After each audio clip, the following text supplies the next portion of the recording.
universidad va a darle cabida finalmente a este evento y a esta discusión tan importante en materia de la educación que nos estamos pensando y que estamos construyendo en la movilización social y en el debate.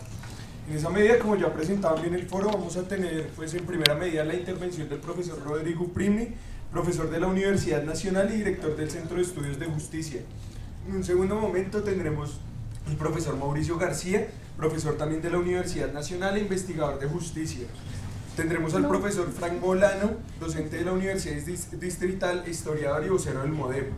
Y tendremos finalmente al profesor Francisco Guerra, docente de la Universidad Distrital de Medio Tiempo Ocasional, investigador en Política, Investigación y Derechos Humanos. Entonces vamos a darle la palabra al profesor Rodrigo Primni. Lo que quería era darles a ustedes algunas herramientas y elementos de las posibles implicaciones que tendría asumir la educación superior como derecho fundamental o no. Y para eso, digamos, voy a combinar como una serie de reflexiones de teoría constitucional comparada. O sea, mi reflexión se va a hacer más desde el ámbito del derecho y de la idea de los derechos fundamentales y de la idea de los derechos humanos, un poco unas reflexiones desde la teoría constitucional comparada, un poco para responder a la pregunta ¿qué es eso de derecho fundamental y qué implicaciones tiene que algo se reconozca como un derecho fundamental y por qué se reconocen ciertas cosas como derechos fundamentales? Para una segunda pregunta, mirar ya más aterrizado en el caso colombiano, el régimen constitucional colombiano de los derechos fundamentales, que es un régimen que tiene ciertas particularidades, y a partir de eso, en una tercera parte, ya discutir un poco las implicaciones de asumir la educación superior como derecho fundamental. Mi conclusión es una conclusión un poco simple. Yo creo que hay muy buenos argumentos para defender la idea de la educación superior como derecho fundamental, pero que eso no resuelve la mayor parte de los problemas. O sea que, digamos, las grandes discusiones siguen abiertas, incluso si uno adopta la idea de la educación superior como derecho fundamental. O sea que se piensa que esa es la vía esencial para resolver muchas de las controversias. No creo que lo sea, es un avance, pero las grandes controversias seguirán abiertas porque son más controversias de política pública que del reconocimiento de la educación como un derecho fundamental. Dicho esto, trato de desarrollar esa idea a partir de esos tres puntos. Entonces, primero, ¿qué es eso de un derecho fundamental? ¿Qué es la idea que hay detrás de un derecho fundamental en el constitucionalismo contemporáneo y en la teoría constitucional contemporánea? Y este es un tema que tiene cierta controversia, es un tema sobre el cual se han escrito toneladas de tinta en derecho constitucional y en teoría del derecho y en teoría de los derechos humanos, y hay posiciones muy diversas. Yo lo que voy a hacer es, a partir de digamos, mi asimilación de muchos autores que han trabajado el tema, como Alexi, como Ferrajoli, como Prieto Sanchis y otros, digamos, tratar de aterrizar esa discusión en algunas tesis básicas. Yo creo que la idea de derecho fundamental está muy ligada, la idea de derecho constitucional y de derecho fundamental está muy ligada a otras dos nociones que son muy parecidas, que tienen sustrato común, pero que tiene diferencias según el ordenamiento normativo en donde se muevan. Y esas otras dos nociones son las nociones de derechos humanos de un lado y de derechos naturales o derechos humanos en sentido ético-político y no jurídico de otro lado. Entonces tenemos tres nociones vecinas: la noción de derechos naturales o derechos humanos en sentido ético-político, la noción de derechos humanos en estricto sentido jurídico, que es una categoría del derecho internacional público, y finalmente la noción de derechos fundamentales o derechos constitucionales, que es una categoría de lo que uno llamaría el derecho público interno. Esas tres categorías, y después lo voy a mostrar, tienen diferencias, pero tienen unos sustratos comunes, y entender esos sustratos comunes muestra la importancia y los límites de esta discusión. ¿Cuál es el sustrato común de esas tres categorías? El sustrato común de esas tres categorías es que son categorías asociadas a la idea de dignidad de la persona, es decir, a la idea de dignidad humana, que ha sido reformulada desde Kant hasta nuestros días, pero que es la idea que subyace a esos tres tipos de nociones, es decir, la noción de derechos humanos, derechos naturales o derechos fundamentales, tiene que ver con la idea de reconocer ciertos bienes básicos a las personas, porque se considera que sin esos bienes básicos esas personas no pueden realizar su dignidad humana y no pueden ser ciudadanos o ciudadanas en una sociedad democrática. Los tipos de bienes básicos han cambiado, desde los bienes que pensaba más el liberalismo, que eran bienes de un hombre abstracto, individualista, propietario, como los pensaba Kant, la intimidad, el debido proceso, hasta, digamos, el hombre en contexto, el ser humano en contexto, que recoge, digamos, las tradiciones socialistas y entonces el reconocimiento de derechos económicos, sociales y culturales, como la educación, la salud, la vivienda, hasta la idea de la ciudadanía democrática, y son derechos de participación política, etc. Pero digamos, el sustrato es que sin eso la persona no logra realizar su dignidad. Son pretensiones de libertad e igualdad connaturales a la idea de dignidad, y en segundo lugar no logra, digamos, garantizarse una ciudadanía plena en una sociedad democrática. Esa es, digamos, una primera idea común a estas tres nociones: derechos naturales, derechos humanos y derechos fundamentales. La segunda idea que le está asociada es una cierta idea de lo que llaman algunos filósofos del derecho el coto vedado, o la inmunidad de los derechos fundamentales o de los derechos humanos, que es un poco esa idea que son bienes que, por ser tan importantes a la dignidad humana y precondiciones de la democracia misma, esos bienes no están sujetos a la negociación política en una democracia, no están sujetos, digamos, al principio de mayoría y a las decisiones mayoritarias, sino que son un límite a esas decisiones mayoritarias. En ese sentido son un coto vedado, algo que el Estado no puede hacer cuando se trata de derechos de defensa, o que el Estado tiene que hacer cuando se trata de derechos prestacionales, sin importar mucho que importen qué piensen las mayorías. En ese sentido, una de las definiciones contemporáneas digamos, más exitosas de la noción de derechos, aquí se refiere a derechos constitucionales, es la del filósofo norteamericano Ronald Dworkin, cuando decía: los derechos constitucionales son cartas de triunfo o haces contra el bienestar colectivo, contra las mayorías.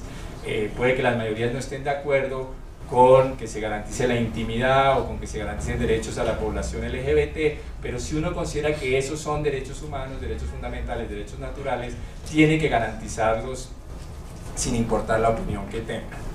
Y la tercera característica, resumo enormemente, de estos derechos son características, si se quiere, formales. En la medida en que estos derechos están en el corazón de lo que se considera valioso en una democracia, se le dan a estos derechos ciertas características formales. Esas características, ¿cuáles son? Son usualmente derechos de lo que llamaríamos los abogados de superior jerarquía, es decir, las normas inferiores del ordenamiento jurídico no pueden infringirlos, las normas legales, las normas reglamentarias. En segundo lugar, se supone que son derechos universales. Todo esto tiene matices, pero digamos, en principio se predican como derechos de todos y todas. Repito, ahí hay el matiz porque se reconocen derechos fundamentales especiales para ciertos grupos poblacionales únicamente, pero digamos, la idea general es que deberían garantizarse a todos y a todas. Y finalmente, que son derechos, o una tercera característica, son derechos en principio incondicionados, es decir, no es porque yo tenga o no capacidad de pago que me deben garantizar ese derecho, no es un derecho, no es porque yo sea una persona meritoria que me lo deben garantizar, puedo ser una persona virtuosa o puedo ser una persona no virtuosa, y de todos modos no por eso dejo de ser titular de esos derechos. Y finalmente, y todos tienen su polémica cuando uno se mete de lleno en el tema de derechos fundamentales, y finalmente son derechos que se supone son indisponibles, es decir, en principio, con todos los matices en casos concretos, pero en principio uno no podría abandonar o vender esos derechos, son inalienables e indisponibles. Entonces esa es como la característica común de esos derechos desde el punto de vista axiológico, ligados a la idea de dignidad humana y precondiciones de la ciudadanía democrática, y desde el punto de vista formal, universalidad, superior jerarquía, indisponibilidad e incondicionalidad, con enorme cantidad de matices cuando uno analiza derechos concretos. Dicho esto, ¿cuál es la diferencia entre los derechos naturales y los derechos fundamentales y constitucionales y los derechos humanos? La diferencia es en el tipo de ordenamiento jurídico en que se mueve. Cuando uno habla de derechos naturales o derechos humanos en sentido jurídico-político, uno diría que son bienes que uno filosóficamente ha justificado que deberían reconocerse en una sociedad democrática, pero que todavía no han tenido lo que los abogados llamamos un proceso de positivización, es decir, un proceso de reconocimiento como norma jurídica positiva vinculante. Un ejemplo sería, hasta muy recientemente, los derechos de las víctimas a la verdad. Hasta muy recientemente, incluso en ciertos países se discute, hasta muy recientemente el derecho de las víctimas de atrocidades a la verdad, o sea, que se esclarezca lo que ocurrió, era considerado un derecho moral, un derecho natural o un derecho humano en sentido filosófico, pero no era considerado un derecho humano, un derecho fundamental en sentido jurídico, no se consideraba que ya estuviera reconocido y que fuera reclamable. Hoy es distinto, hoy se considera ya que es un derecho fundamental en el socialismo colombiano y un derecho humano en el derecho internacional. En segundo lugar, los derechos humanos son más una categoría del derecho público internacional, es decir, son una categoría reconocida por tratados de derechos humanos. También la filosofía moral lo trabaja, pero en sentido estricto jurídico son más una categoría del derecho público internacional. Son compromisos que han adquirido los estados y que a veces ya se consideran que son normas imperativas de derecho internacional, según la cual los estados se obligan con su población a garantizarle ciertos bienes que son esenciales a la preservación de la dignidad humana. Y finalmente, y ahí entramos más a la discusión, están los derechos constitucionales y fundamentales, y ahorita hago la diferencia. Los derechos constitucionales y fundamentales tienen que ver con cuando esos mismos valores asociados a la dignidad humana en el plano internacional llamados derechos humanos, en el plano de la filosofía moral, derechos morales, derechos naturales, derechos humanos en sentido filosófico, son positivizados en las constituciones y son reconocidos en las constituciones, y entonces adquieren ciertos valores propios de ser norma constitucional. Entonces uno podría decir un derecho fundamental es un derecho humano positivizado constitucionalmente. Dicho esto, y ahí entra un segundo punto distinto, digamos un matiz de la primera parte, que es distintos regímenes jurídicos de los derechos fundamentales. Una vez que se ha positivizado como derecho constitucional uno de esos valores, pues eso tiene consecuencias jurídicas, tiene jurídico-políticas, tiene mecanismos de protección especiales. Entonces, por eso algunos agregarían los derechos fundamentales son esos derechos humanos positivizados en el plano interno, en el plano de las constituciones, del ordenamiento jurídico nacional, y que al ocurrir esto tienen mecanismos especiales de protección. Es decir, de fundamentar algo como un derecho fundamental, se desprenden usualmente consecuencias en términos de mecanismos de protección, o tienen, como llaman algunos juristas, superprotecciones jurídicas. Esas superprotecciones jurídicas son de distinta índole, pero uno podría decir que las dos fundamentales son que, como son normas de especial jerarquía, normas constitucionales, no pueden ser desconocidas por normas de inferior jerarquía, y si eso ocurre, las normas de inferior jerarquía deberían ser declaradas nulas como leyes o decretos. Y la segunda característica es que esos derechos tienen un mecanismo judicial de protección directa, que es, en el caso colombiano, la acción de tutela, en el caso de otros países lo que llaman la acción de amparo. Y eso es, digamos, la noción de derechos fundamentales, es decir, esos derechos que están asociados a la dignidad humana, que tienen esas características y que al ser constitucionalizados tienen esos mecanismos jurídicos especiales de protección. Y así entro al segundo punto, ¿cuál es el régimen jurídico de los derechos fundamentales en Colombia? Cuando uno entra al segundo punto, es inevitable referirse a un ordenamiento que tuvo muchas consecuencias en la regulación constitucional colombiana, que es el ordenamiento español. ¿Por qué? Porque uno en materia de, y aquí la relación entre derechos constitucionales y derechos fundamentales, es decir, si todos los derechos constitucionales son derechos fundamentales o si solo algunos derechos constitucionales son derechos fundamentales y qué consecuencias se siguen de eso. En algunos países hay lo que uno podría llamar un régimen monista o unitario, en donde no hay distinción entre derechos constitucionales y derechos fundamentales. Todo derecho constitucional es automáticamente un derecho fundamental y ni la doctrina, ni la jurisprudencia, ni la propia Constitución hace distinciones. Entonces todos los derechos constitucionales tienen los mismos mecanismos de protección. Un ejemplo sería la Constitución norteamericana. Tiene un catálogo de derechos limitados, pero allí no hay distinción. Todos los derechos que están en la Constitución tienen exactamente los mismos mecanismos de protección. Lo mismo la Constitución costarricense. Todos los derechos que están en la Constitución tienen exactamente los mismos mecanismos de protección. En Colombia se asumió un modelo distinto asociado al régimen español. En el régimen español, los derechos constitucionales están divididos en tres tipos de derechos. Lo que llaman algunos los derechos fundamentales en sentido estricto, los derechos fundamentales en sentido lato y los derechos económicos, sociales y culturales, o algunos derechos económicos, sociales y culturales que tienen un régimen más débil. De manera muy breve, uno diría, los derechos fundamentales en sentido estricto son los que tienen el máximo de protección jurídica. Tienen la supremacía constitucional, toda norma de inferior jerarquía que los viole es nula. Tienen además la acción de amparo, puede uno recurrir directamente ante el Tribunal Constitucional que lo proteja. Tienen lo que llaman allá la reserva de ley orgánica.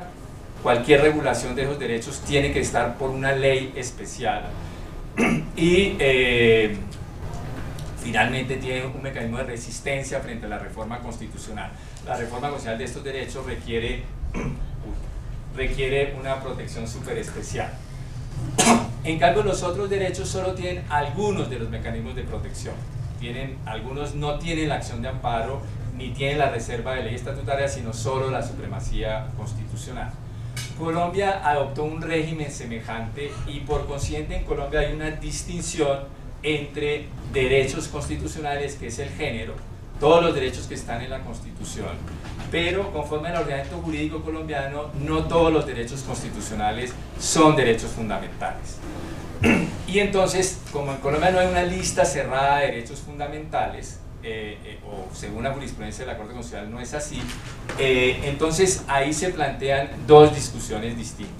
La primera discusión es qué implica que uno diga que algo es un derecho fundamental o no. Y segundo, cómo determina uno si algo es o no, si un derecho constitucional es o no un derecho fundamental. Son dos preguntas distintas pero relacionadas. La primera pregunta nos diría cuál es la eficacia jurídica de reconocer algo como un derecho fundamental, y la conclusión sería la siguiente. Bien, reconocer algo como un derecho fundamental es simplemente reconocer que la tutela procede para proteger ese derecho, primero, y que usualmente esos derechos tienen lo que uno llama reserva de ley estatutaria. Es decir, que la regulación de ese derecho no se hace por una ley ordinaria, sino por una ley especial, que es la ley estatutaria, que requiere mayorías especiales y revisión previa de la Corte Constitucional. En cambio, si un derecho es constitucional, pero no es derecho fundamental, tendría la supremacía. Toda ley de inferior jerarquía que viole ese derecho podrá ser declarada nula por la Corte Constitucional si la norma es demandada. Tiene otros mecanismos judiciales de protección más débiles, puede tener la acción popular, puede tener la acción de grupo, pero no tiene la acción de tutela. Entonces, reconocer la educación superior como derecho fundamental, lo único que implicaría sería eso, es reconocer que es un derecho que es tutelable autónomamente, que no tiene que tener conexidad con otros derechos para ser tutelable y que muy probablemente tendría reserva de ley estatutaria. Pero, y con eso entro por las limitaciones de tiempo al último punto de por qué considero, bueno, y ahí lo ligo con lo que no he explicado, que es cómo reconoce uno en Colombia que algo es o no un derecho fundamental. ¿Esto qué implica? que no es cierto, como a veces se plantea o a veces yo he oído, que una vez que uno reconoce un derecho fundamental, ese derecho es, digamos, tiene que ser directamente satisfecho por el Estado de manera gratuita a todas las personas, sin que el Estado pueda establecer limitaciones o restricciones a su exceso. No es cierto. Hay derechos fundamentales en donde claramente se reconoce que, digamos, no implica un derecho a reclamar el goce de lo que está protegido por ese derecho de manera inmediata, porque el Estado puede establecer limitaciones y restricciones siempre y cuando éstas sean proporcionadas. Y les pongo un ejemplo de un clásico derecho fundamental. Es clásico derecho fundamental en Colombia el derecho a acceder a cargos públicos. Toda persona tiene derecho a acceder a cargos públicos y ese es claramente un derecho fundamental. Pero eso no me implica que yo por tutela pueda interponer una acción de tutela para reclamar que me den un cargo público. Sino eso implica que si, por ejemplo, en un concurso, el concurso administrativo viola ciertas restricciones y establece, por ejemplo, restricciones discriminatorias, entonces yo podría usar la acción de tutela para cuestionar el concurso y decir me están violando el derecho de acceso a los cargos públicos porque están estableciendo restricciones discriminatorias o desproporcionadas, pero no implica en manera alguna que automáticamente el Estado le debe garantizar el acceso inmediato a todas las personas al bien protegido por ese derecho, sino que es tutelado. Una cosa es el debate del carácter fundamental de un derecho, que tiene que ver con su tutelabilidad o no, con su reserva de ley estatutaria, y otra cosa es el carácter del contenido del derecho, qué tanto está protegido por ese derecho. Si por ese derecho está protegido una obligación inmediata de acceso al objeto de ese derecho de manera universal, pues el derecho puede ser tutelado de manera inmediata. Si el derecho es de realización progresiva, por más de que sea de derecho fundamental, entonces el Estado podría poner restricciones y limitaciones. Y el segundo elemento es que derecho fundamental no implica obligatoriamente gratuidad en el acceso a ese derecho. Derecho fundamental implica que no puede haber restricciones por razones de la capacidad económica. Es decir, que si la regulación del derecho fundamental hace que personas que tengan problemas de capacidad económica no puedan acceder a ese bien, eso sería una regulación inconstitucional. Pero no implica que automáticamente todo derecho fundamental es gratis. Les pongo otro ejemplo: el derecho de acceso a la justicia es claramente un derecho fundamental. Y hay una cierta gratuidad de la justicia, pero esa gratuidad no es total. Por ejemplo, se exige abogado y la persona que quiera acceder pues tendrá que pagar abogado. Lo que uno podría decir es, para que eso no viole el principio de universalidad, entonces el Estado tendría que tener servicios jurídicos para las personas de escasos ingresos, pero no decir que no le puede cobrar de ninguna manera nada a las personas que quieran acceder a la justicia.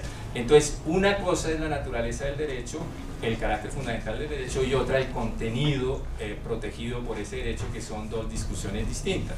Y por eso yo creo que hay buenas razones para defender la fundamentalidad, y con esto termino, del derecho a la educación. En Colombia lo que ha dicho la Corte Constitucional es que como no hay una lista cerrada de derechos fundamentales, hay ciertos criterios para determinar si algo es o no un derecho fundamental. La Corte a veces ha sido muy ambigua en determinar cuáles son esos criterios, pero son criterios muy asociados a cómo está regulado el tema en el derecho internacional de los derechos humanos, qué tan vinculado está a la dignidad humana, qué tan esencial es a la dinámica democrática. Y por cualquiera de esos criterios yo creo que hay buenas razones para decir que el derecho de acceso a la educación superior es un derecho fundamental, y yo, digamos, defendería esa tesis. Pero de ahí no se sigue las consecuencias que algunos quieren atribuirle, que es que entonces por ser fundamental obligatoriamente hay un deber de gratuidad del Estado, porque eso tiene que ver es con el contenido de la obligación, no con el carácter del derecho, y que obligatoriamente el Estado tiene que satisfacer a todo el que quiera ir a la educación superior de manera inmediata el acceso a la educación superior. No se sigue el reconocimiento del carácter de derecho fundamental esas conclusiones, sino que eso sería otro debate, que es cuál es el contenido de la obligación que tiene el Estado frente al acceso a la educación superior de las personas en Colombia. Y con esto termino un poco con lo que les había dicho al inicio, que era el propósito de mi exposición es ofrecerles a ustedes herramientas para reflexionar sobre el tema, Yo creo que hay buenos argumentos y yo defendería la tesis de que el acceso a la educación superior es un derecho fundamental, y de ahí se desprendería que el acceso a la educación superior sería un derecho, digamos, la educación superior, no solo el acceso, la educación superior sería un derecho fundamental y entonces es tutelable, pero ahí no se siguen las consecuencias que a veces se quieren inferir de ella, que sería una obligación de gratuidad o una obligación de universalidad inmediata para todo el que quiera acceder a ella, sino es otra discusión que tiene que ver con el contenido de la obligación del derecho y con las políticas públicas para satisfacer ese derecho. Por eso creo que defender la idea de la educación como derecho, la educación superior como derecho fundamental tiene sentido, pero creo que no soluciona la mayor parte de las discusiones que está teniendo el movimiento. Voy a hablar de tres cosas. La primera, voy a referirme al tema del derecho a la educación como un derecho fundamental, y voy a retomar algunas de las cosas que dijo Rodrigo, sin entrar en detalles. En segundo lugar, voy a hablar de los beneficios y de los riesgos desde el punto de vista de la sociología jurídica o de una visión política, de los beneficios y de los riesgos de consagrar como fundamental el derecho a la educación. Aquí tengo más preguntas para el debate que otra cosa, y lo hago más que todo con el propósito de, como dice Rodrigo al final, de construir herramientas para el debate de manera que ustedes puedan prepararse para lo que viene.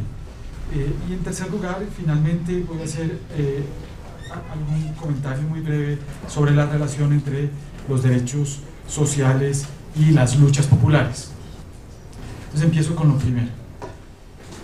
Lo primero que diría es lo siguiente: la Constitución distingue entre derechos y derechos fundamentales y establece una lista de cada uno de ellos, pero dichas listas no son taxativas, pues existe la posibilidad de que derechos que no están en la lista de los derechos fundamentales puedan ser en ciertos casos protegidos por medio de tutela cuando estos se encuentran en conexidad con derechos fundamentales, aunque entiendo que este tema de la conexidad ya no es tan importante como era inicialmente la jurisprudencia.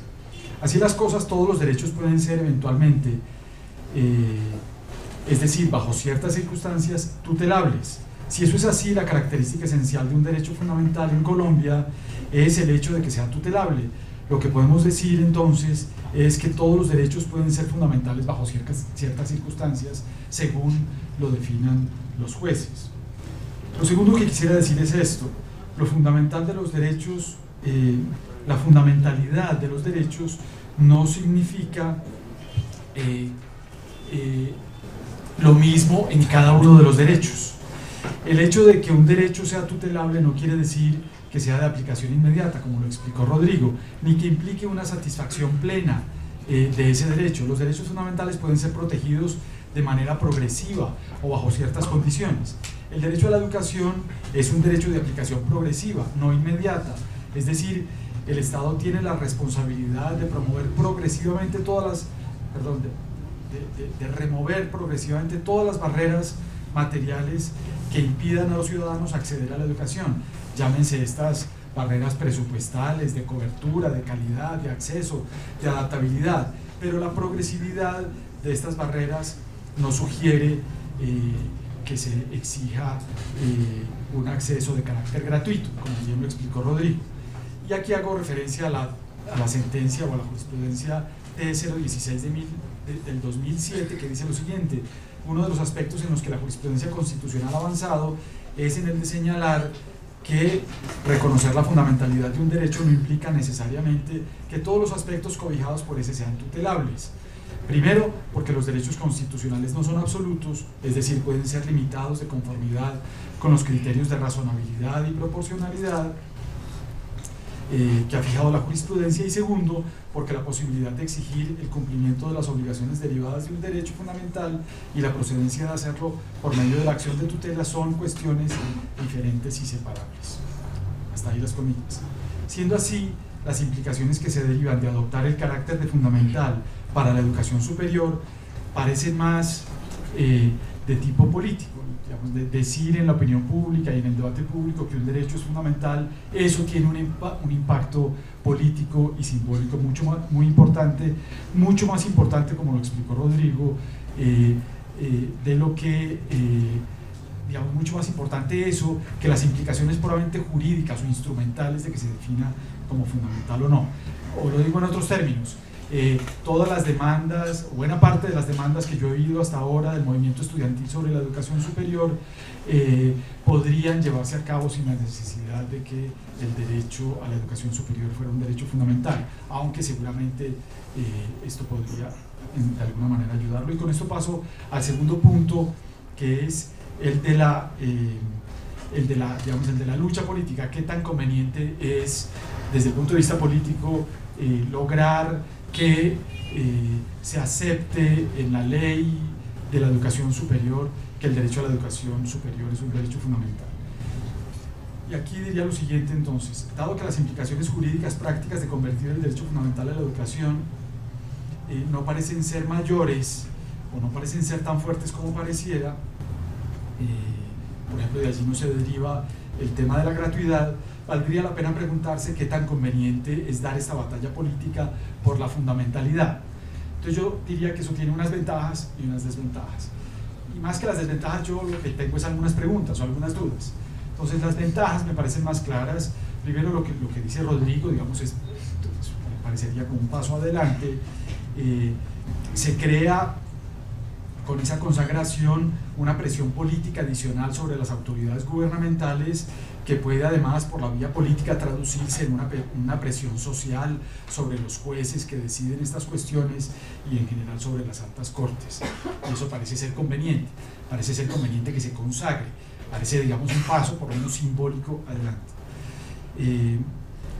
En segundo lugar, esta puede ser incluso en el peor de los casos, es decir, incluso si eso no tiene una reglamentación o una eficacia directa, esto podría ser una de esas cláusulas dormidas que algún día encuentran el momento político apropiado en el cual, como dice nuestro colega Roberto Gargarella, se despiertan y se hacen efectivas.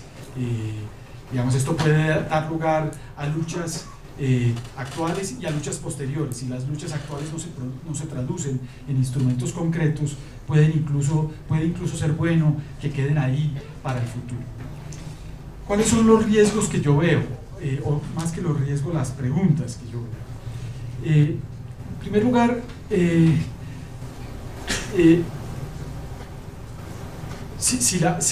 si el movimiento estudiantil tiene un catálogo muy largo, creo yo, y muy ambicioso de demandas, pues si la consagración del derecho fundamental, como lo explicó Rodrigo, no conduce a resolver los grandes debates y los grandes puntos que tiene el movimiento, como la gratuidad y otros, valdría la pena si políticamente es una petición que vale la pena, mejor dicho, si es una demanda o una batalla que vale la pena librar. Una pregunta que uno se podría hacer es si son 5 o 6 los puntos fundamentales, pues no vale la pena dejar de lado que es un punto más bien simbólico, y tratar de luchar por otras cosas más importantes, como por ejemplo el aumento de la cobertura o el aumento sustancial del presupuesto público en materia de educación que conduzca realmente a una ampliación de esa cobertura, que creo que es un punto fundamental. Entonces, digamos, eso es para evaluarlo en una posible negociación. Segundo punto, digamos, me parece que en los debates que se han dado hasta ahora en el movimiento estudiantil, hay que tener en cuenta que la demanda de la fundamentalidad del derecho no es la única.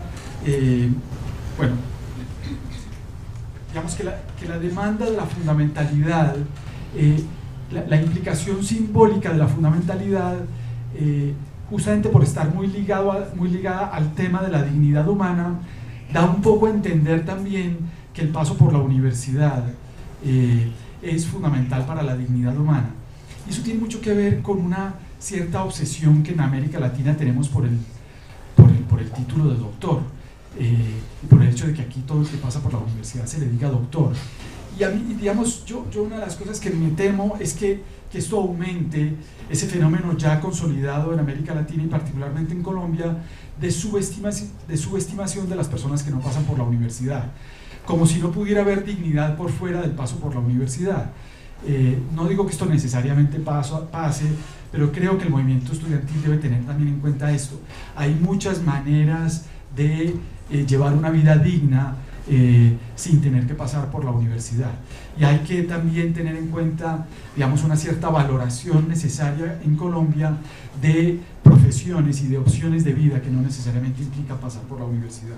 Entonces, digamos, esa es otra pregunta que me surge a mí. Una tercera es: ¿qué tan conveniente es extender el lenguaje de lo fundamental en materia de derechos a todos los derechos existentes? ¿Acaso no implica esto una banalización del derecho que puede tener consecuencias jurídicas y políticas delicadas? Y con esto me refiero fundamentalmente al derecho a la igualdad de oportunidades, que es un derecho muy vulnerado en Colombia, y particularmente vulnerado por la educación. El sistema educativo en Colombia no es un sistema que permita la movilidad social y que permita la igualación de oportunidades en la sociedad, sino que muchas veces lo que hace es justamente lo contrario. En De Justicia hicimos una investigación sobre los colegios de Bogotá y demostramos, no somos los primeros, pero lo demostramos con algunas cifras que no habían sido utilizadas anteriormente, demostramos que los colegios de Bogotá no solamente están divididos por clases sociales, sino, es decir, no solamente las poblaciones de los colegios están separadas, sino que la calidad de la educación está diferenciada por esas clases sociales, es decir, las clases altas no solamente estudian por aparte, sino que reciben un tipo de educación mejor, y eso se comprueba con los resultados que obtienen en el ICFES los estudiantes, mientras que los estudiantes de los colegios públicos reciben una educación de menor calidad que los conduce a obtener menos buenos resultados en los exámenes del ICFES. Entonces ya hay un problema en la educación básica tremendo de violación de la igualdad de oportunidades, y está consagrado la fundamentalidad del derecho a la educación básica. La pregunta que yo me hago, o la pregunta que deberíamos hacernos, es si la ampliación de lo fundamental a toda la educación, no solamente a la básica, sino también a la universitaria, agrava este problema de la educación como reproductora de las clases sociales, o lo mejora. Alguien podría decir, si la educación superior se vuelve fundamental, es muy posible que algunos de los recursos limitados que están destinados para la educación se destinen, y que en principio están pensados para la educación básica, se destinen para la educación superior, y entonces la educación básica deje de tener recursos. Esa podría ser una pregunta. Yo no creo que el Ejecutivo o el Ministro de Hacienda piense necesariamente en esos términos. Es muy posible que simplemente digamos, una cosa no implique la otra, y que se destinen más recursos a la educación superior sin que se afecten los presupuestos de la educación básica. Pero es probable que eso suceda. Digamos, es un tema para pensarlo, y de todas maneras, digamos, desde el punto de vista de la filosofía política, es más grave que el Estado no satisfaga las necesidades propias de la educación básica que no lo haga en la educación pública. Y es más grave porque el principio de igualdad de oportunidades es más delicado en la educación básica. Es en la educación básica donde se superan o donde se intentan superar ciertas condiciones que no dependen del esfuerzo, ciertas condiciones como la herencia, la clase social, etcétera, la cultura, etcétera, que tienen que ver con cuestiones adquiridas por los estudiantes y que la educación básica debería tratar de limar o de atenuar. En cambio, en la educación superior, digamos, hay un aspecto más de esfuerzo personal y de opción personal y de opción por un proyecto de vida, y eso hace, digamos, que el principio de oportunidades, tal como lo dice John Romer, eso hace que el principio de igualdad de oportunidades en la educación superior sea menos importante que en la educación básica. Es decir, a pesar de que se dice, ese es uno de los grandes, pues de las grandes discusiones de filosofía política hoy, a pesar de que se dice, como yo lo dije al inicio, los derechos fundamentales limitan a las mayorías porque se supone que son el coto vedado de lo que las mayorías no pueden tocar, de todos modos se reconoce que el procedimiento democrático configura los derechos. Ahí hay, digamos, esa paradoja. Y entonces uno puede, por la vía de la movilización ciudadana y la discusión democrática, para que se aprueben leyes que amplíen o restrinjan el contenido de un derecho. Y por eso, digamos, el contenido de los derechos no solo está determinado en la Constitución de los pactos, sino en leyes, por ejemplo, leyes estatutarias que determinan el alcance de la libertad religiosa, el alcance de los mecanismos de participación, y entonces ahí también se disputará el derecho en un escenario legislativo y de políticas públicas y en un escenario de movilización ciudadana y de protestas. Y eso tiene que ver con el último debate de sostenibilidad fiscal. Que es un debate demasiado largo y complejo para tratar de, digamos, de reducirlo en dos palabras, pero digo, digamos, lo básico de ese debate. En la medida en que el derecho a la educación superior, no todo el derecho a la educación superior, pero el derecho a la educación superior tiene que ver con lo que llaman algunos una obligación positiva o prestacional del Estado, es decir, que no es una mera obligación de abstención del Estado, a veces sí, digamos, cuando el Estado no, que por ejemplo cuando en Colombia las mujeres no podían ir a la educación superior porque estaba prohibido legalmente, allá había una violación que no era por falta del Estado hacer algo, sino hacer algo que era digamos, discriminatorio, pero usualmente el acceso a la educación superior y ciertos contenidos del derecho a la educación superior dependen de que el Estado haga cosas, de que tome políticas, de que ofrezca el servicio, de que lo financie, y eso obviamente tiene que ver con los recursos disponibles.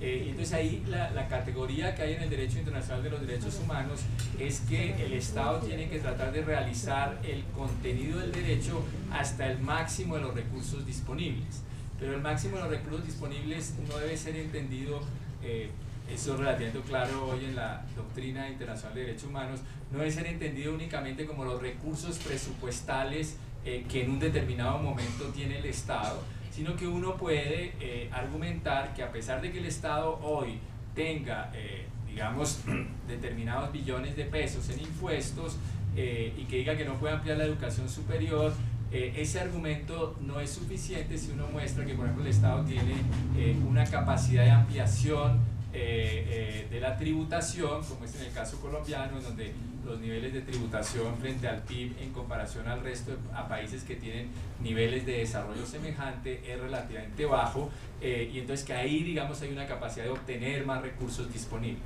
Entonces eso está ligado un poco al debate de sostenibilidad fiscal. Si uno tiene una concepción de la sostenibilidad fiscal según la cual frente a cualquier demanda de derechos sociales yo argumento que no hay plata, es cierto que hay una incompatibilidad entre los derechos sociales y la idea de sostenibilidad fiscal.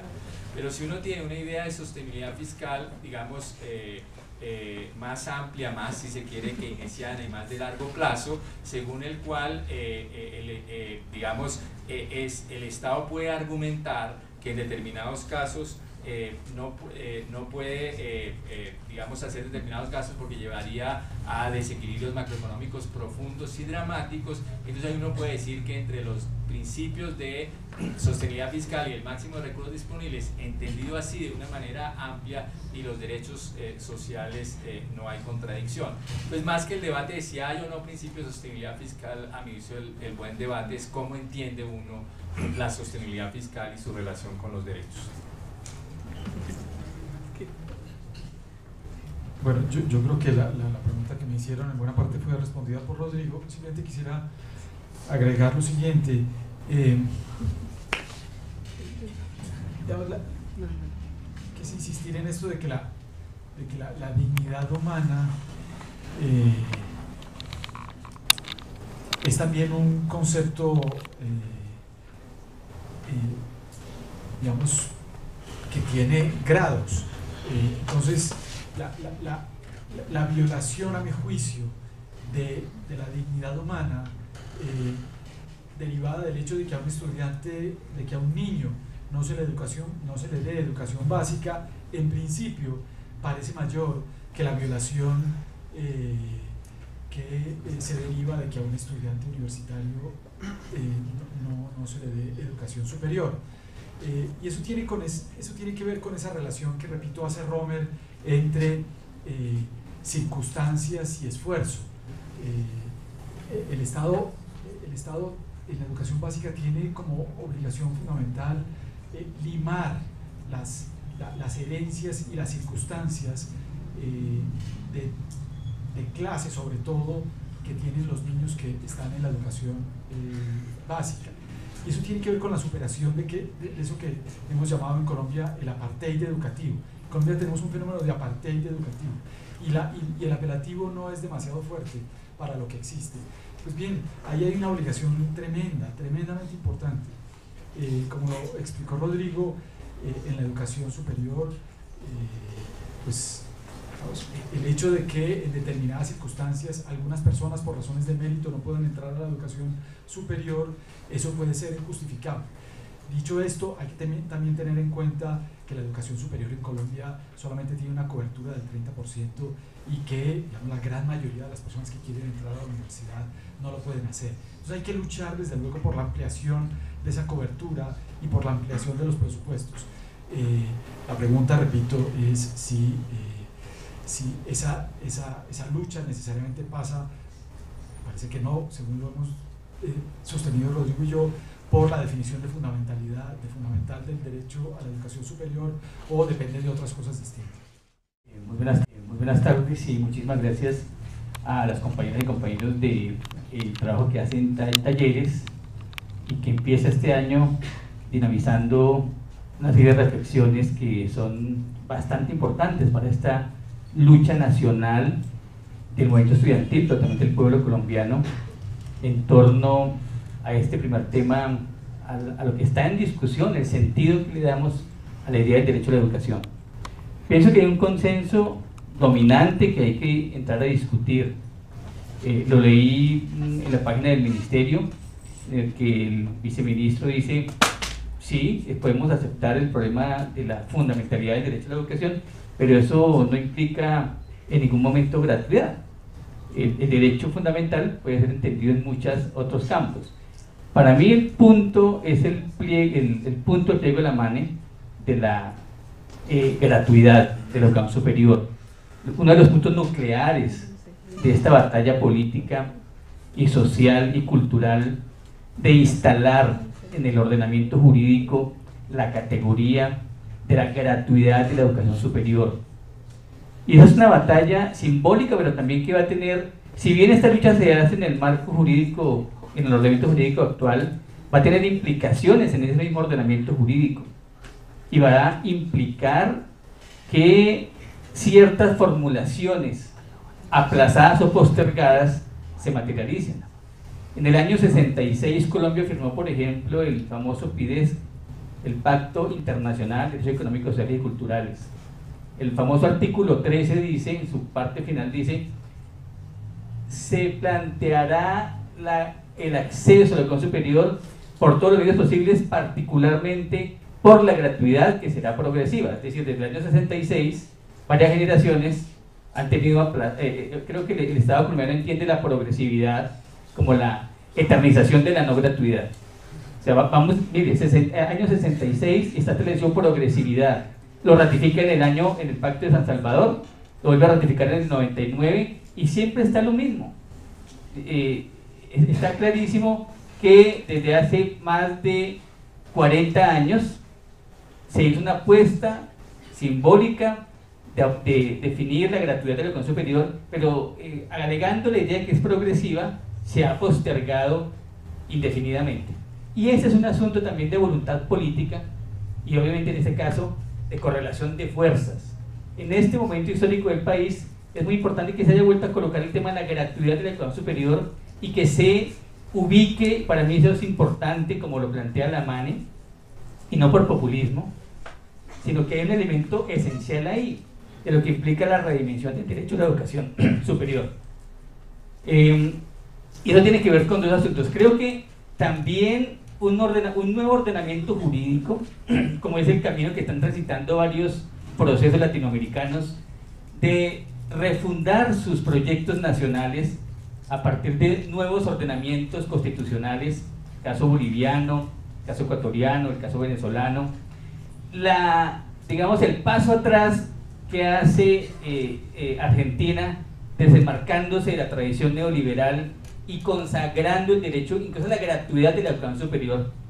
Me parece que en ese sentido diríamos que hay una tendencia democrática muy interesante en el que se enmarca este debate. Y el derecho a la educación en esos contextos, y creo que debemos leerlos y aprender de ellos, plantea por lo menos que es un derecho en dos dimensiones. Si bien tiene que ver con el sujeto del derecho y con el que accede a la universidad, al sistema de educación superior, también tiene una implicación colectiva. Porque el asunto es que no se trata de pensar el derecho a la educación simplemente como la posibilidad que usted tenga como individuo de acceder, sino que una sociedad, un colectivo nacional, también requiere, necesita para dignificar la vida en colectivo de un sistema de educación superior sobre la base que materialice en su ordenamiento jurídico el derecho fundamental a la educación. Es decir, tiene dos dimensiones, la individual, pero también la colectiva. Si la vemos solamente en el plano individual, entonces diríamos, dejémoslo en el terreno de que efectivamente diríamos que no es indigna la vida del que no va a la universidad. Pero si lo miramos como colectivamente, para un proyecto de nación soberano, independiente, sí es fundamental que esté consagrado el principio de fundamentalidad del derecho a la educación y de gratuidad como proyecto estratégico de construcción nacional, en un contexto, si se quiere, global, pero de afirmación de la soberanía y de la dignificación de la vida de la gente. En ese sentido, es importantísimo esta discusión de qué implica lo fundamental, y me parece que es importante, y en ese sentido, el asunto jurídico y la batalla jurídica que va a ser clave, y va a ser clave no simplemente por el hecho de la norma, sino que históricamente ciertas formulaciones, y creo que quien hace historia del derecho sabe que ciertas categorías jurídicas se convierten en categorías culturales. Cuando se conmemoró, simplemente un pie de página, cuando se conmemoraron los 200 años de independencia, se planteó, por ejemplo, que hubo un cambio de mentalidad profunda en la manera en que la gente empezó a nombrarse para reclamar sus condiciones. Cuando la gente empezó a hacer cartas, y lo registró la directora aquí de la Universidad de Arango, mostraba que la gente empezó a nombrarse como ciudadana, como ciudadana, bueno, como ciudad, no dejémoslo hasta ahí porque hasta ahí era la idea de ciudadanía, hace 200 años.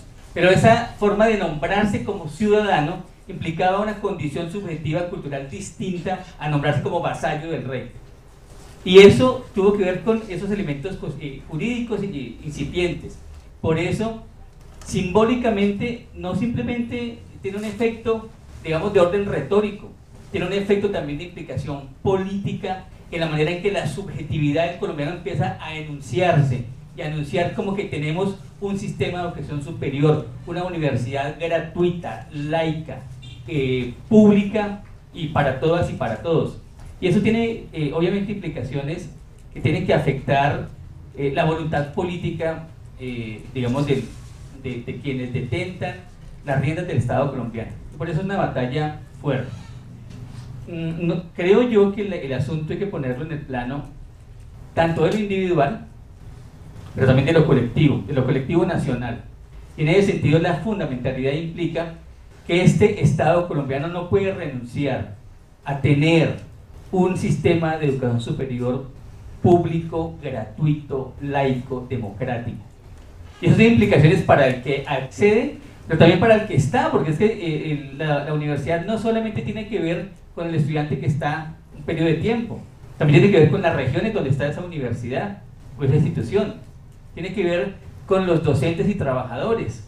Y hay que hacer un replanteamiento del lugar de poder que tenemos los demás actores sociales dentro de la universidad en la perspectiva del derecho, de la universidad y de la educación superior como derecho.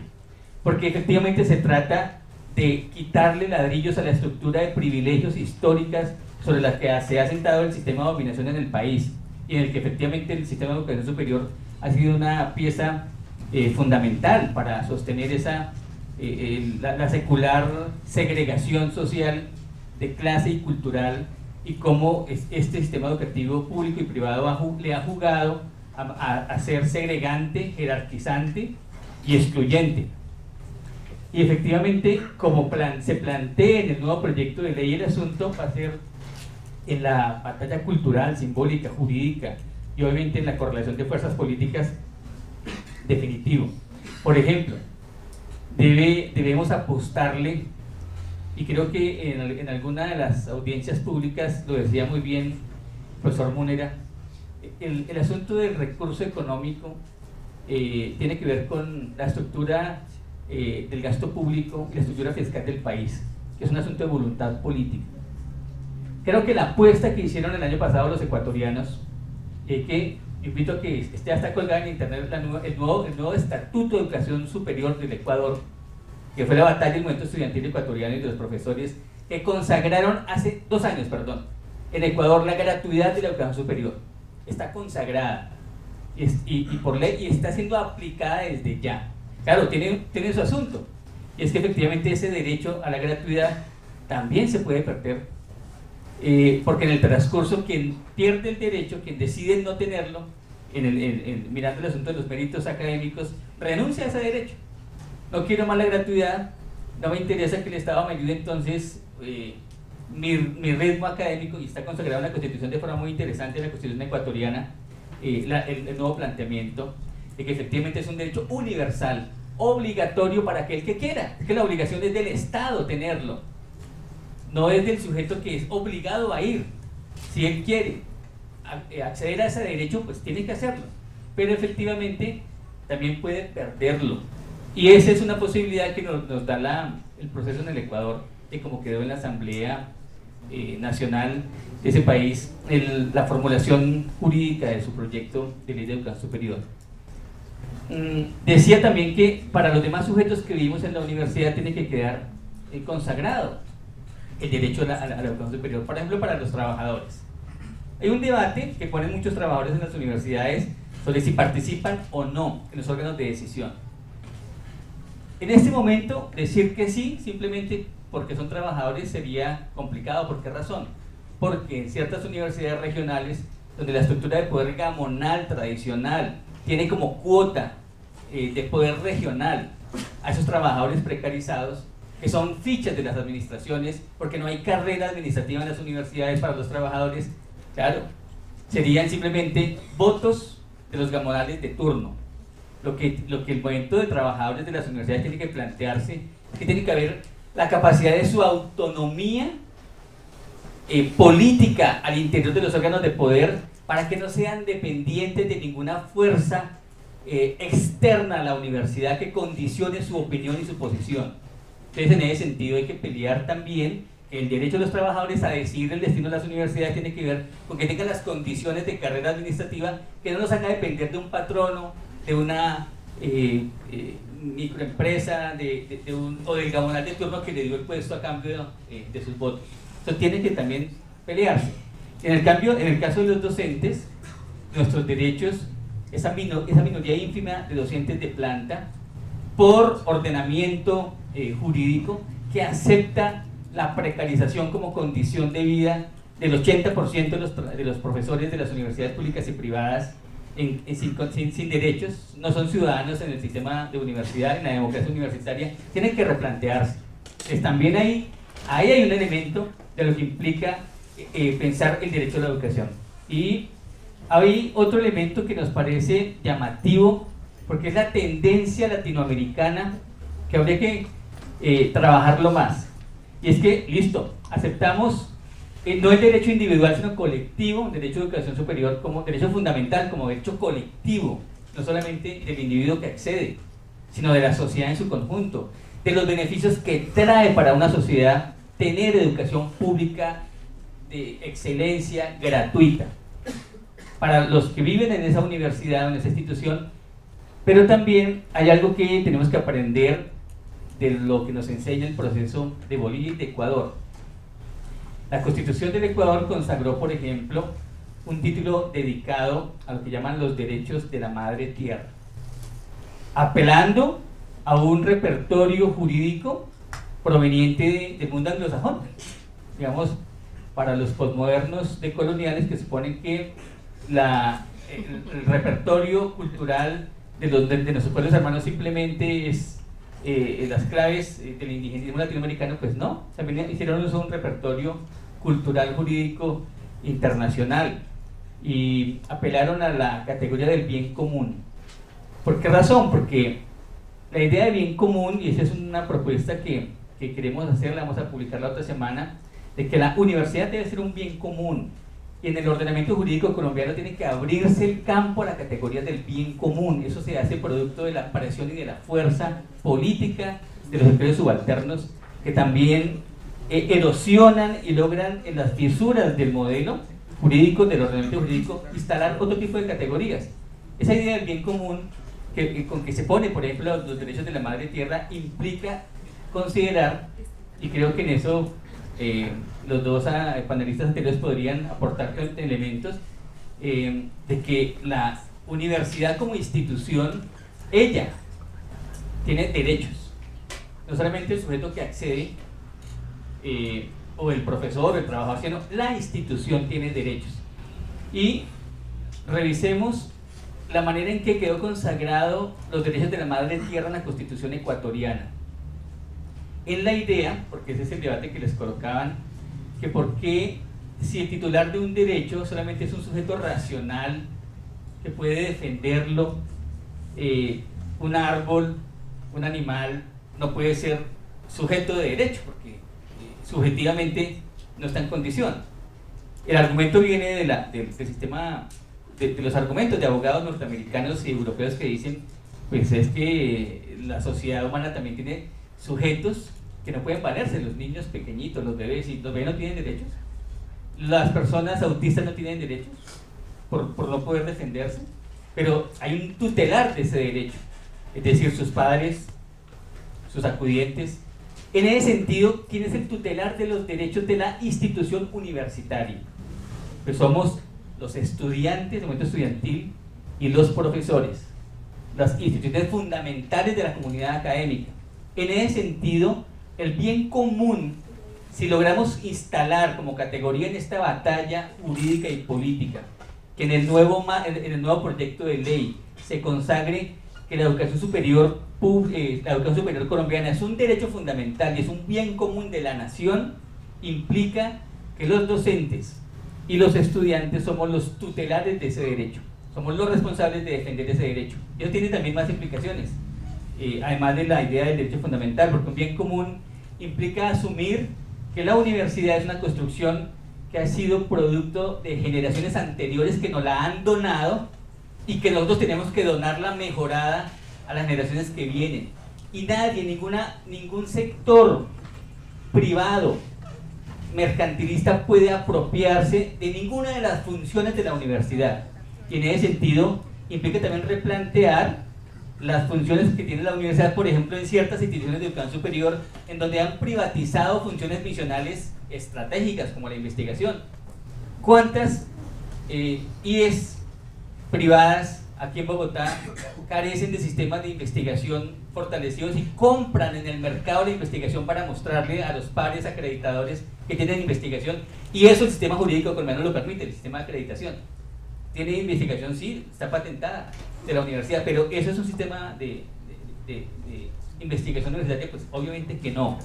En ese sentido, esa categoría de bien común nos da herramientas para pelear lo que queremos de un verdadero sistema orgánico que defienda el derecho fundamental de la universidad, que en mi lectura es el derecho a la autonomía. La autonomía como el derecho fundamental de la universidad como institución cultural. Militares o ideológicos, su independencia, pero también la no violabilidad de su campus universitario por actores armados, particularmente por la fuerza pública. En ese sentido, esta batalla simbólica de lo que implican las categorías y cómo nos nombramos va a ser muy importante, porque va a tener implicaciones, y esa es la apuesta, tener implicaciones en el actual ordenamiento jurídico, en su proceso de democratización, pero obviamente en la movilización de más sectores, porque es que el asunto de la universidad, y con eso termino, y creo que en eso estamos de acuerdo, no compete únicamente a los profesores y estudiantes, implica a las comunidades. implica a la gente de las fronteras, para la cual la apuesta es tranquilos que en la frontera les vamos a poner institutos técnicos de baja calidad, las universidades las vamos a dejar en Bogotá y en Medellín y en Cali. Eso es segregante, eso es antidemocrático, que le sigan diciendo a la gente del Magdalena Medio que con un instituto técnico estatal sin recursos tienen suficiente. No, aquí hay que dar un debate que es el derecho colectivo que como nación el pueblo colombiano se merece. Por eso creo que lo que viene va a ser muy interesante, que podamos plasmar en un proyecto de ley unas nuevas categorías, unas nuevas formas de nombrar aquello que entendemos por universidad, aquello que entendemos por derecho, y que recojamos la experiencia propia de las generaciones anteriores, pero también la experiencia actual del movimiento estudiantil, del movimiento popular latinoamericano y de los avances que tienen incluso los movimientos populares en otras partes del mundo. Va a ser muy importante para apropiarnos en esta y para darle un sentido democrático, popular a este proyecto de educación superior que estamos defendiendo.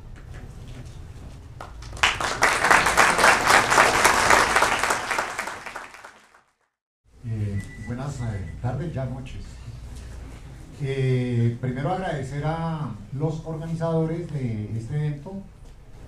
Como decía el compañero Fran, el primero con que inauguramos el año, y que evidentemente tenemos una concurrencia, lo que manifiesta frente pues, a las universidades públicas que estamos, algunas finalizando semestre, creo que ninguna ha finalizado semestre, estamos en proceso de finalización y inicio del otro semestre, que es una situación pues que genera cierta irregularidad, sobre todo cuando estamos en las partes, digamos, finales de evaluación.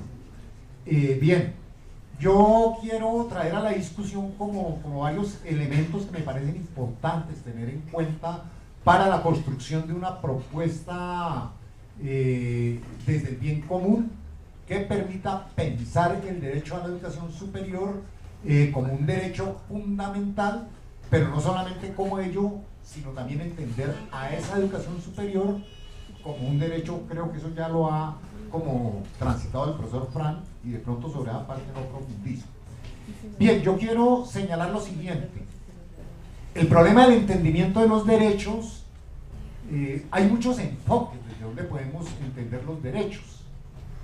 Y evidentemente existe, pues, digamos, como esa forma de pensamiento liberal clásico propio de la modernidad, que está muy ligado a la construcción de ciudadanía y a la construcción dentro de esa modernidad de derechos fundamentales, y de pensar la educación en el contexto y en el marco de la construcción de una nación. Recordemos que la modernidad apuntala a eso, de cómo construimos una misma cultura, un mismo lenguaje, y evidentemente cómo a partir de allí el conocimiento se construye a partir de la misma ciencia, y por eso emerge la universidad moderna en términos de qué manera va a jugar un papel clave dentro del sistema liberal clásico, que va a permitir dar tránsito a ese tipo de construcciones.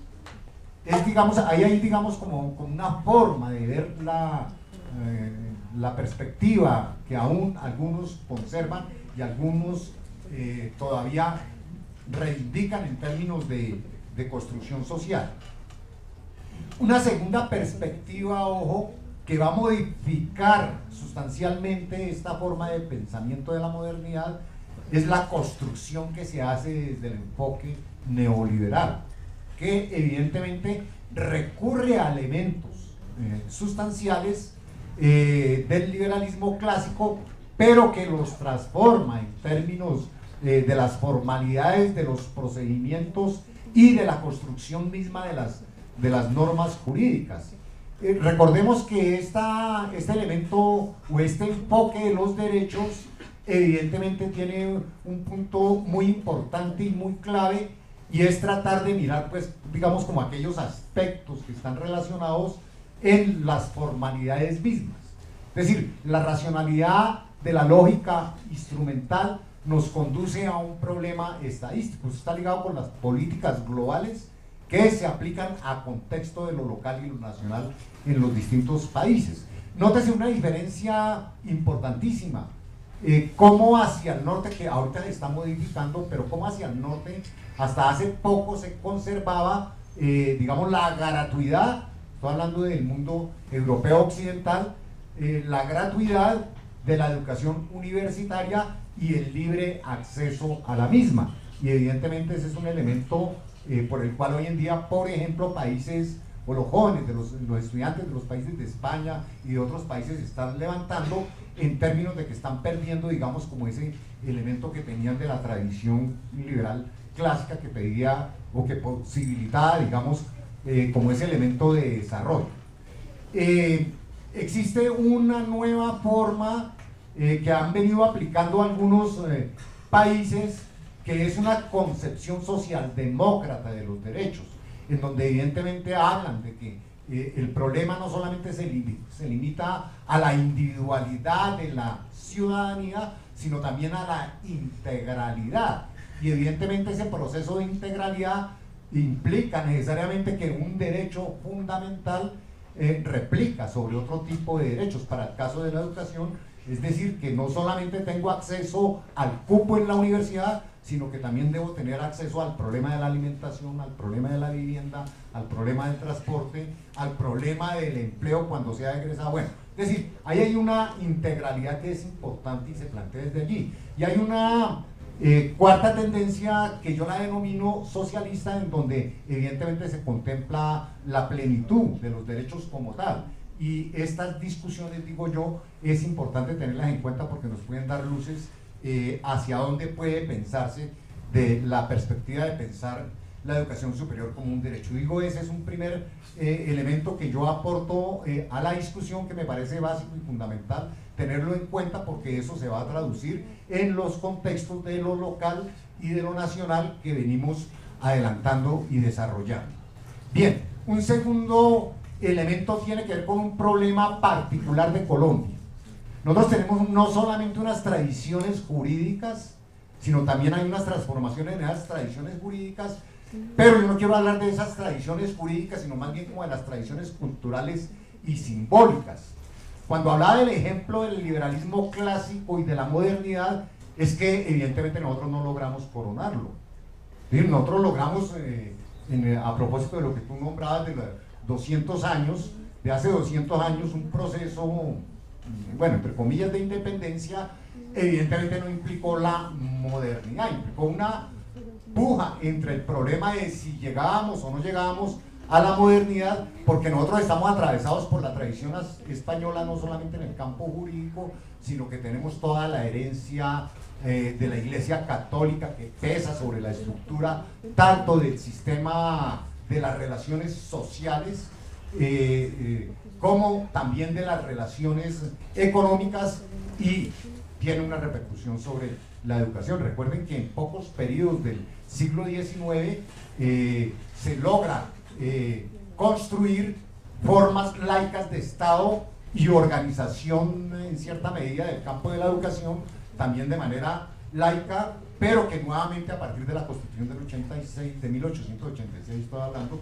se retoma nuevamente el concordato, y ese concordato es el que ha tenido, digamos, unas secuencias y unas consecuencias sobre esas formas de pensar la educación. Evidentemente este recinto donde nos encontramos es una de las universidades más antiguas que tenemos en Colombia, junto con la Universidad Santo Tomás, y evidentemente eso nos está mostrando el campo que juega la Iglesia Católica en el contexto de la educación, muy a pesar que la Constitución del 91 hace una serie de modificaciones que evidentemente en el poder ya no juegan de la misma manera, juegan en el articulado, en el contenido mismo, en el reconocimiento de la pluralidad religiosa, pero que evidentemente aún se conserva aquí. Recuerden que la mayoría de instituciones que están, eso no llama, bueno, el contrato que el distrito hace con algunas instituciones educativas,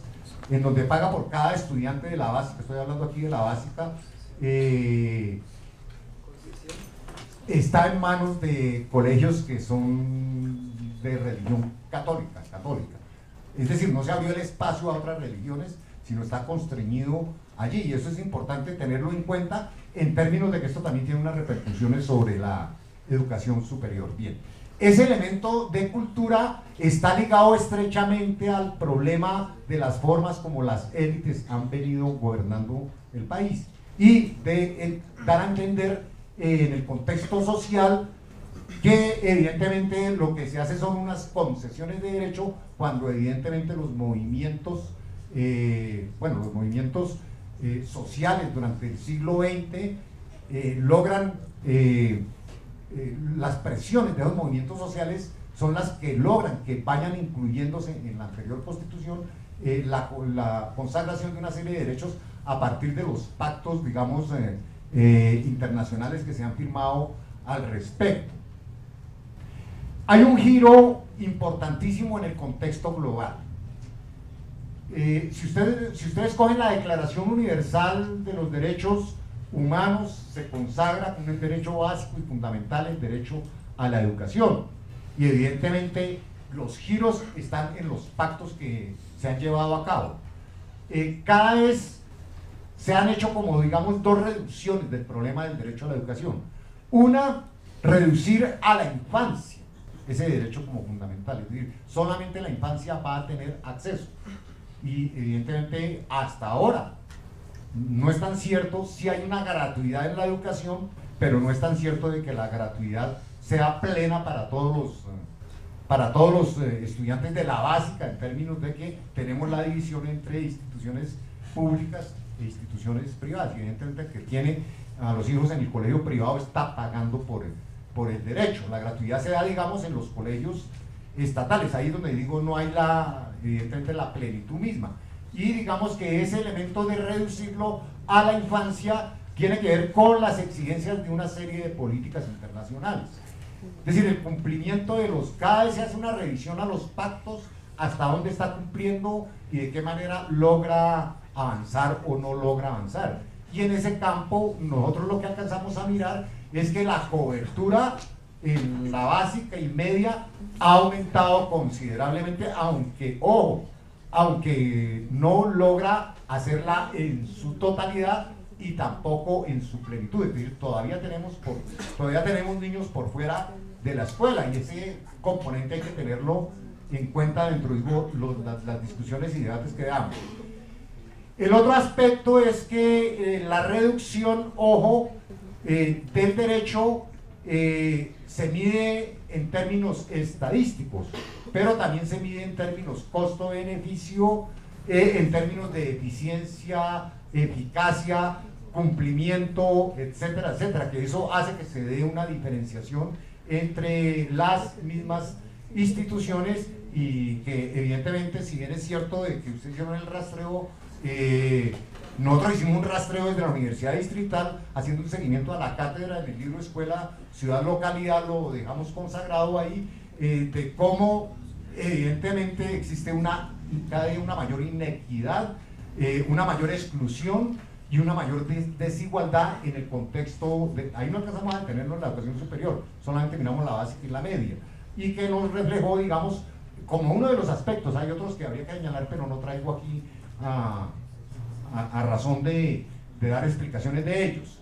Bien, digamos, eso lo quiero señalar en la medida en que en el mundo existe una tensión, en el contexto de lo global existe una tensión muy fuerte en la lucha por la gratuidad de la educación, sobre todo en estos países. Ya los ejemplos los colocó el profesor Fran Molano, no voy a repetir y no voy a recabar sobre ellos. El tercer elemento que quiero señalar, que me parece importante tenerlo en cuenta, porque esto va a tener que ver con el problema de aumento de cobertura, es que desde la ley 30, que se crean las instituciones de educación superior como tal, la educación superior no equivale a la educación universitaria, pasa por la técnica, la tecnológica, la universitaria, la de posgrados, posgrados que son especialización, maestría y doctorado.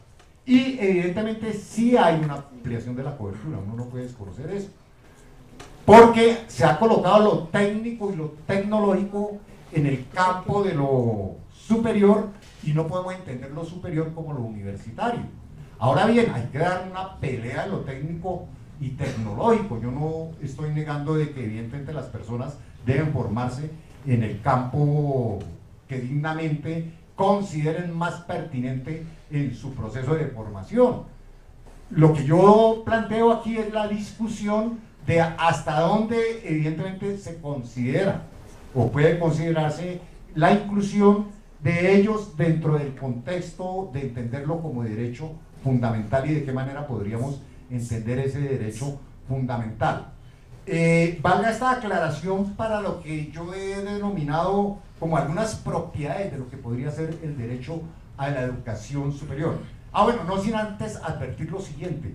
Yo creo que la lucha por el derecho fundamental a la educación no es meramente una lucha del campo universitario, sino que involucra a toda la sociedad en su conjunto.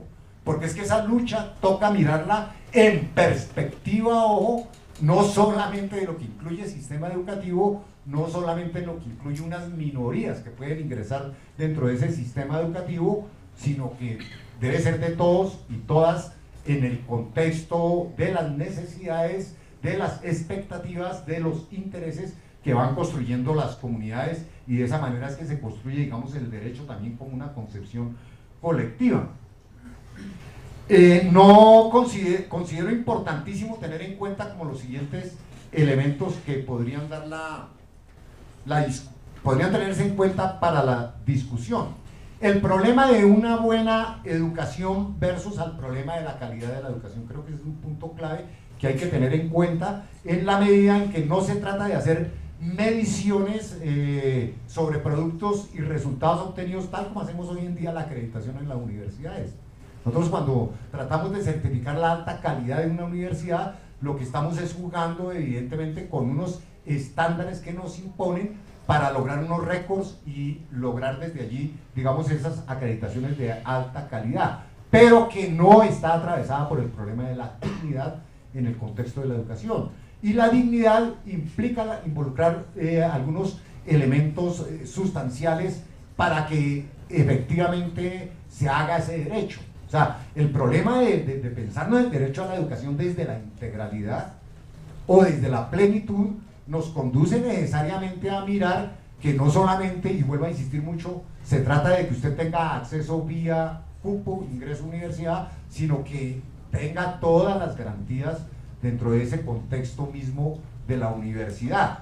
Y evidentemente esto nos llevaría a pensar, digamos, una perspectiva de enfoque de derecho en el campo de la educación. Otro elemento que yo quiero señalar, que no está contemplado ni en los pactos ni en los tratados, en algunas partes hacen referencia a ello, es el problema del derecho al aprendizaje.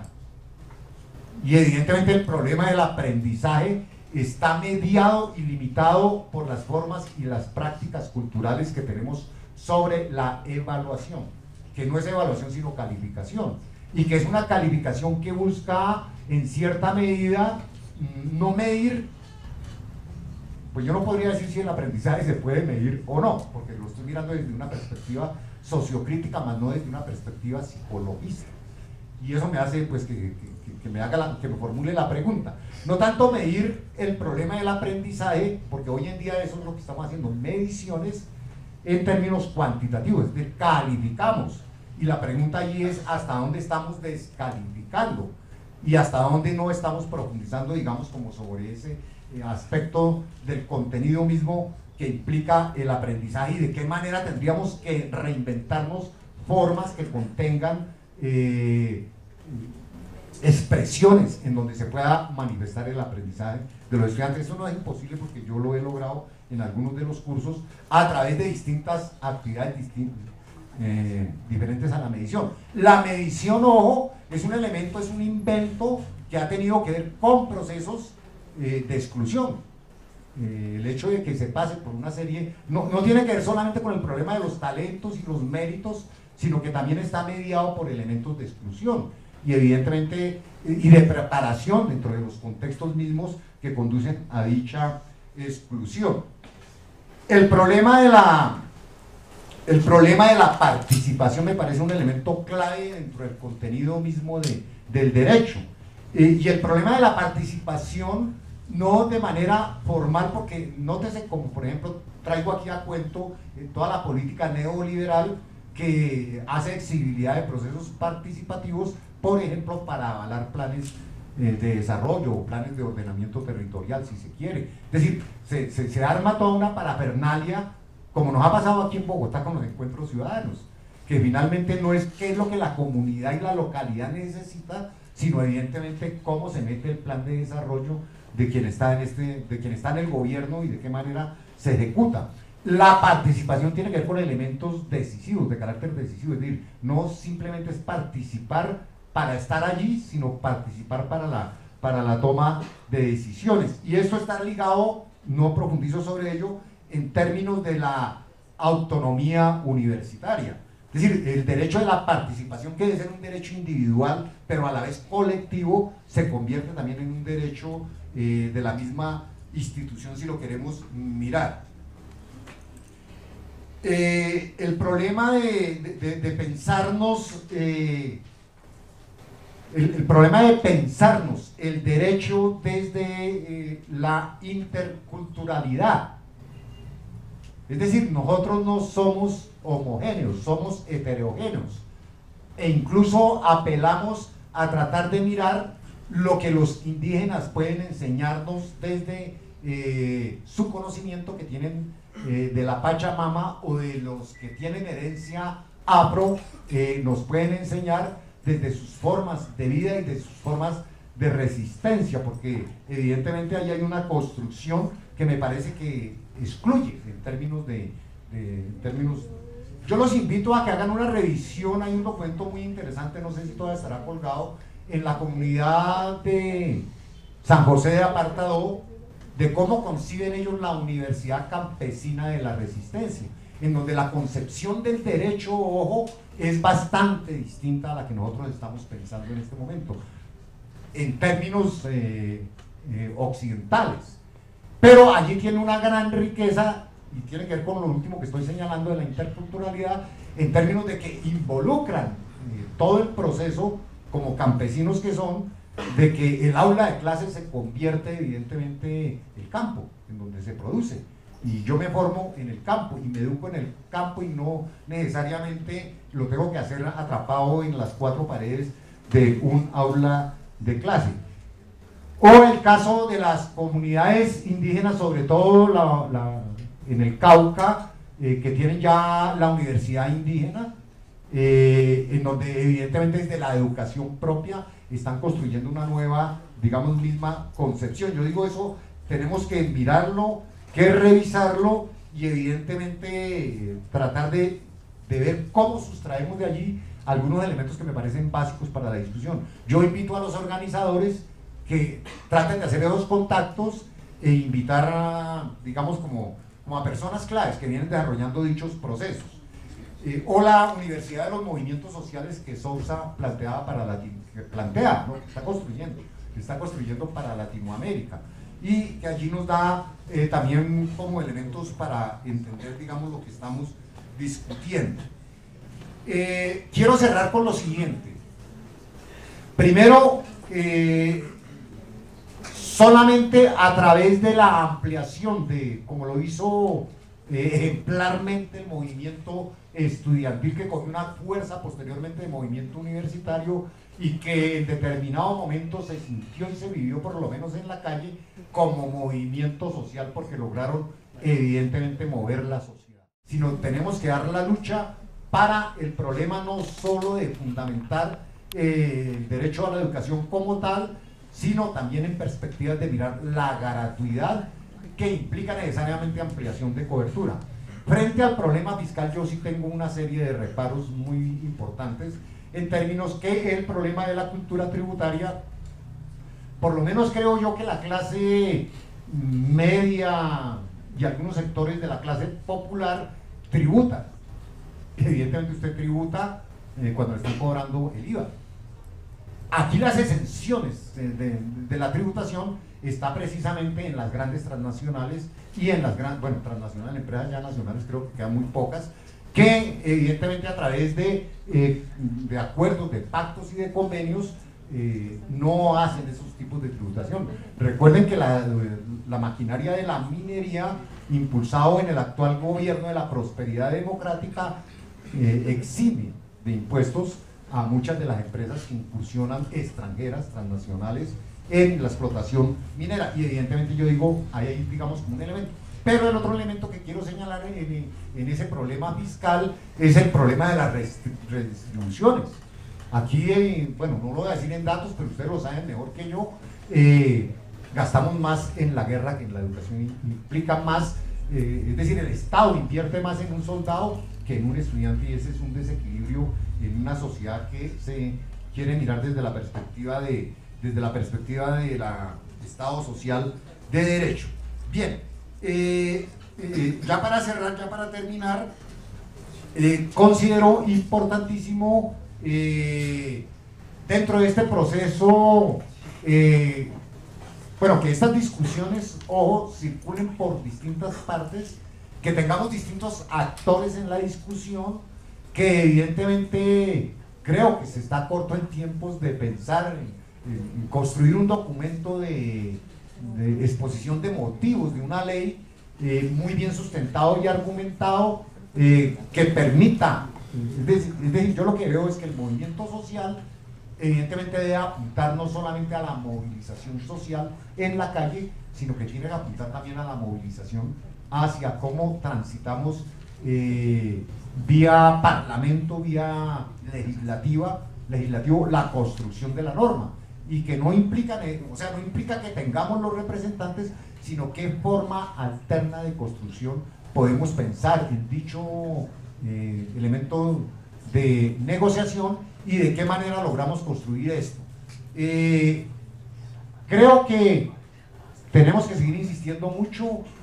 La lucha no solamente es por el problema de entender la educación superior como tal, o porque tenemos que pensar el sistema, cómo transformamos el sistema educativo como tal, y evidentemente cómo nos pensamos una ley que apuntale a lo estatutario del derecho a la educación en la generalidad, pero que incluya, digamos, como lo que estamos discutiendo hoy en día, la gratuidad, la fundamentalidad en el contexto de la educación superior. Muchas gracias. Frente al entramado nacional que tenemos hoy, que como lo es la regla de sostenibilidad, la sostenibilidad fiscal o la regla fiscal, por lo menos en el caso del acceso a la educación superior por el concepto de méritos, podemos tener ahí como una traba, porque si bien lo decía el doctor Uprimi, muchos de los ciudadanos pueden hacer uso de la acción de tutela, pero tenemos ahí esa traba de la regla fiscal, que aún los jueces están impedidos de fallar o comprometer al Estado financieramente sin antes haber una disponibilidad. Entonces ese sí sería un caso que quisiera que el doctor Uprimi y los otros pudieran pues como decantar aquí y dejar claro en el escenario esa situación, porque de hecho el compañero allá arriba lo expuso, pero noté pues que como que no se absolvió en gran medida. Entonces yo sí quisiera pues que como que se le diera preeminencia a esos dos puntos, que creo que son fundamentales tocarlo aquí.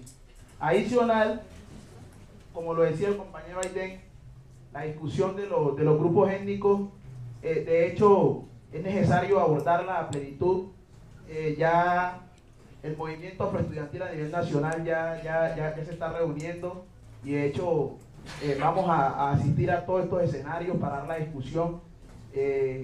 Por lo menos lo que pasó con la Asamblea Nacional Constituyente, lo que pasó con el paro de FECODE, son como acciones que en el tiempo se han realizado, y nosotros no podemos venir a reproducir como movimiento estudiantil a nivel nacional esos actos que de una u otra forma lo que hacen es nosotros retroceder la discusión y desandar lo andado. Yo creo que la izquierda colombiana ya tiene que tomar riendas y construir un modelo de educación que, de hecho, también el movimiento estudiantil creo que en ese aspecto también tenemos que ser un poco más ambiciosos. Estamos hablando de reforma de educación superior, tenemos que de pronto llevar la discusión más allá y hablar de un nuevo sistema de educación superior que pueda cambiar por lo menos los currículos, la pedagogía, las metodologías que se utilizan en escuelas secundarias y universidades que de hecho son retrógrados.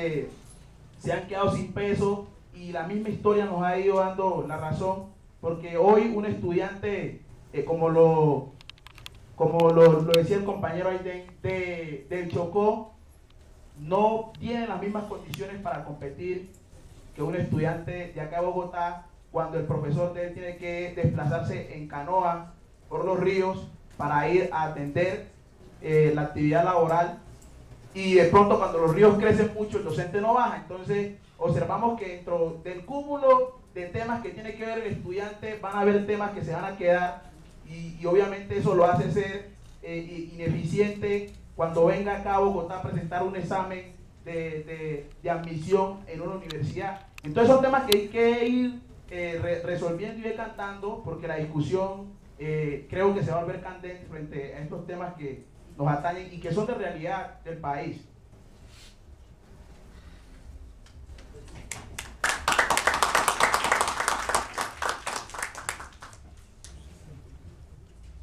Bueno, lo primero sería que creo que ese debate de la sostenibilidad fiscal sí habría la necesidad de abordarlo en alguna sesión, aparte que es un debate muy amplio que no solo, digamos, hace énfasis como en el plano educativo, sino en lo que son los derechos del pueblo en general. Lo segundo es que yo creo que la cuestión de los exámenes de admisión también entra en lo que es pelear la educación superior pues como un derecho fundamental, y es que si nosotros nos vamos a pelear eso, simplemente los exámenes de admisión no tendrían por qué existir, porque es seguir poniendo brechas a lo que es la entrada, digamos, a la educación superior como tal, tanto los exámenes de las universidades como el propio ICFES, que es una manera de discriminar. Y quería decir algo también con respecto a la cuestión étnica, y es que también tenemos que mirar que la educación superior es algo que nos estamos peleando, no sé cómo decirlo, como género humano, y efectivamente hay unas particularidades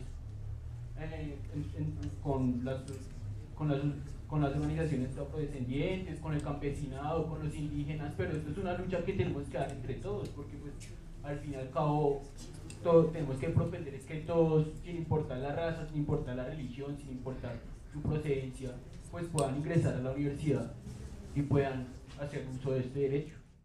Pues más que una pregunta, es una intervención para decir dos cosas muy pequeñas. La primera es que, pues, reconocer el derecho fundamental a una educación superior, pues como se dijo anteriormente por uno de los ponentes, no es la solución a los temas de fondo que se quieren tratar. Sería más un impacto político lo que se lograría que una verdadera solución. La solución está en realizar políticas públicas que construyan una verdadera educación superior para todos. Entonces me explico por qué una política pública. Cuando hay un derecho que nos influencia a todos y que se debe garantizar para todos, la tutela lo único que hace es individualizar esa pelea, individualizar la forma en la que se lucha como por ese acceso, y una política pública hace que ese acceso se dé de una manera mucho más amplia. La política pública lo que hace es que, o pues por lo menos en términos generales, ayudaría más que sea una política pública, porque es que lo que se garantiza es que los organismos del Estado y el mismo Estado empiezan a contribuir de una manera organizada, sustentada durante un tiempo determinado, a suplir este derecho. Volverlo un derecho fundamental no lo va a volver gratis de un día para otro, ni va a resolver los problemas de fondo que tiene la educación superior. Sí puede ser una herramienta muy útil de manera política, pero no va a solucionar esos problemas. Lo que se necesita es hacer una política pública, y con eso pues respondería como a las dudas que había antes de cómo solucionarlo. Entonces la respuesta está en la ley, en buscar unas leyes que contribuyan a que se haya una política pública de una educación superior como derecho, no necesariamente fundamental, pero que se garantice ese acceso desde todas las ramas del Estado. Y lo segundo que quería decir era sobre la regla fiscal, que su existencia de por sí no es necesaria, no por las razones que se generan de que no deba existir, sino porque es que es lógico que no se pueda gastar más de lo que se tiene. El problema no está en la existencia de una regla fiscal, sino en una mala distribución de la riqueza. Este debate que entiendo de muchas maneras se está replicando en otras regiones. Y decía en la intervención, si bien se hace en el actual marco jurídico constitucional, va a tener implicaciones en ese marco y va a haber elementos que es necesario rediscutir. Por eso, porque tiene implicaciones para toda la sociedad colombiana, incluido el asunto de la sostenibilidad fiscal, de la regla fiscal, de las dos. Es como planteemos la ley, tanto en elementos de cómo está planteada la Constitución en su articulado, como en las nuevas leyes, tiene implicaciones. Por eso no se trata simplemente de reformar la ley 30 o hacerle reformas a la ley, a la propuesta de ley de Santos. Ninguna de las dos. La ley 30 profundizó el sistema de segregación y exclusión del sistema educacional superior colombiano. Y efectivamente esa exclusión se mercantiliza mucho más con el proyecto de Santos. Entonces lo que viene acá es una batalla muy fuerte. Claro, ubicada en uno de los escenarios que desnudó el neoliberalismo educativo, pero que sin duda, tal y como lo planteemos a la sociedad colombiana, va a implicar una transformación de elementos sustantivos del ordenamiento jurídico y político. La discusión de lo étnico es fundamental. Claro, la segregación no solamente es para las etnias, aunque tienen una carga fuerte, hay un racismo estructural en el país, pero también hay un racismo estatal, ya no en términos culturales, sino en términos sociales, de cómo está orientada esa categoría de Foucault, el racismo estatal, de cómo está segregada la población en Bogotá, por ejemplo. Ya lo habían dicho acá, ¿a dónde acceden los estudiantes de secundaria? ¿Qué hacen los estudiantes de secundaria de Soacha, de Bosa, de Ciudad Bolívar, de Usme? ¿Qué pasa con ellos? ¿Cuántos acceden a educación superior y cuántos efectivamente no pueden? Y esto toca el conjunto del sistema de educación colombiana, como lo decía el profesor Pacho. O sea, hay que dar un debate, porque efectivamente el asunto no es bajar los niveles de formación y la exigencia de formación, tampoco se trata de estandarizar en un modelo único de formación, sino un debate de la buena educación en un contexto de interculturalidad, pero efectivamente de aprovechamiento máximo de la potencialidad. Y el actual sistema no permite eso, en eso estamos de acuerdo. Hay una segregación también de género. El movimiento feminista lo ha denunciado. La estructura, por ejemplo, de investigación en la Universidad Colombiana es patriarcal. Somos los machos los que accedemos con mayor facilidad al sistema de beneficios que tiene el actual sistema de investigación. Como está planteado en los proyectos de investigación, la epistemología es patriarcal. En ese sentido, no solamente es un asunto étnico, es un asunto de género también y de clase. La clase, la etnia y el género son asuntos que no podemos perder de vista.